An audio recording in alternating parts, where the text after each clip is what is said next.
এক উমরা থেকে আরেক উমরা মধ্যবর্তী গুনাহের কাফারা স্বরূপ, আর কবুল হজের প্রতিদান কেবলই জান্নাত।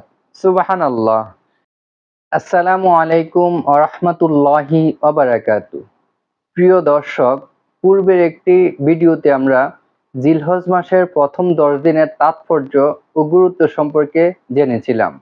আমরা জেনেছি হাদিসে জিলহজ মাসের প্রথম 10 দিনকে পৃথিবীর শ্রেষ্ঠতম দিন বলে আখ্যায়িত করা হয়েছে।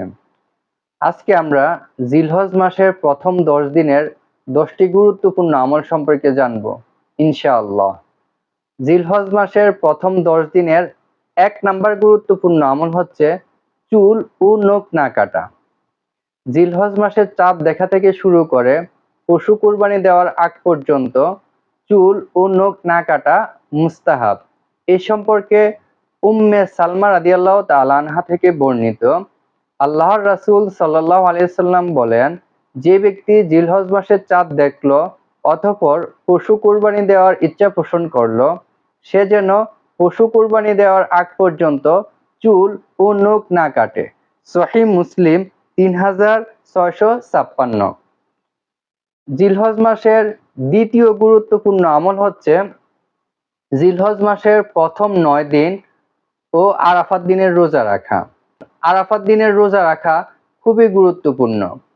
আল্লাহর রাসূল সাল্লাল্লাহু আলাইহি সাল্লাম বলেন, আমি আশাবাদী আরাফাত দিনের রোজা পূর্বের ও পরের 1 বছরের গুনাহের কাফফারা হবে। সহিহ মুসলিম। 3 নাম্বার গুরুত্বপূর্ণ আমল হচ্ছে বেশি বেশি আল্লাহর জিকির করা। এই দিনগুলোই বেশি বেশি আল্লাহর জিকির করা, বেশি বেশি আল্লাহর স্মরণ করা। প্রিয় নবী হযরত মুহাম্মদ সাল্লাল্লাহু আলাইহি সাল্লাম বলেন, এই 10 দিনে নেক আমল করার চেয়ে আল্লাহর কাছে বেশি প্রিয় ও মহান আমল আর কিছুই নেই। সুবহানাল্লাহ। 4 নাম্বার গুরুত্বপূর্ণ আমল হচ্ছে বেশি বেশি তাকবীর পাঠ করা।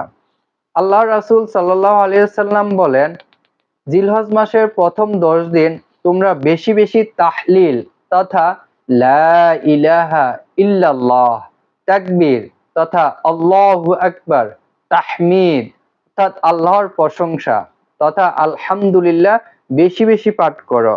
বাইহাকি হাদিস 3474। 5 নাম্বার গুরুত্বপূর্ণ আমল হচ্ছে বেশি বেশি দান সাদাকা করা। বেশি বেশি দান সদকা মানুষের পাপ মোচন করে।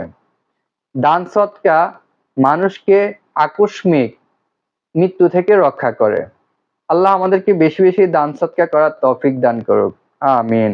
6 নাম্বার গুরুত্বপূর্ণ আমল হচ্ছে অবিরত ও অবিচলভাবে দোয়া করতে থাকা। এই দিনগুলোতে আমরা নিজের জন্য এবং অন্যের জন্য মাগফিরাতের দোয়া করব ইনশাআল্লাহ। 7 নাম্বার গুরুত্বপূর্ণ আমল হচ্ছে বেশি বেশি নফল ইবাদত করা। আমরা এই দিনগুলোতে বেশি বেশি নফল রোজা, নফল নামাজ ও নফল ইবাদত বন্দেগীর মাধ্যমে সময়গুলো পার করব ইনশাআল্লাহ। 8 নাম্বার গুরুত্বপূর্ণ আমল হচ্ছে আন্তরিকভাবে তওবা করা। এই দিনগুলোতে আমরা আন্তরিকভাবে তওবার মাধ্যমে আল্লাহর দরবারে ফিরে আসব, আল্লাহর নৈকট্য অর্জন করব ইনশাআল্লাহ। 9 নাম্বার গুরুত্বপূর্ণ আমল হচ্ছে সামর্থ্য থাকলে হজ ও উমরা করা। হজ ও উমরা এই দশকের সর্বশ্রেষ্ঠ আমল। প্রিয় নবী হযরত মুহাম্মদ সাল্লাল্লাহু আলাইহি সাল্লাম বলেন, এক উমরা থেকে আরেক উমরা মধ্যবর্তী গুনাহের কাফারা স্বরূপ।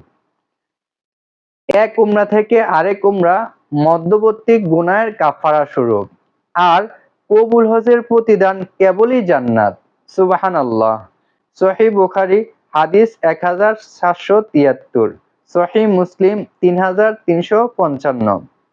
10 নাম্বার গুরুত্বপূর্ণ আমল হচ্ছে সামর্থ্য থাকলে পশু কুরবানি করা। জিলহজ মাসের 10ম দিন তথা ঈদুল আজহার দিন আল্লাহর কাছে সবচেয়ে প্রিয় আমল হচ্ছে আল্লাহর সন্তুষ্টির উদ্দেশ্যে পশু কুরবানি করা। সামর্থ্যবান ব্যক্তির উপরে এই দিন পশু কুরবানি করা ওয়াজিব।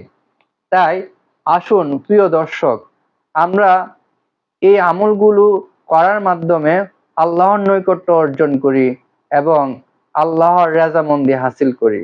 আল্লাহ আমাদেরকে তৌফিক দান করুক, আমিন। আসসালামু আলাইকুম ওয়া রাহমাতুল্লাহি ওয়া বারাকাতুহু।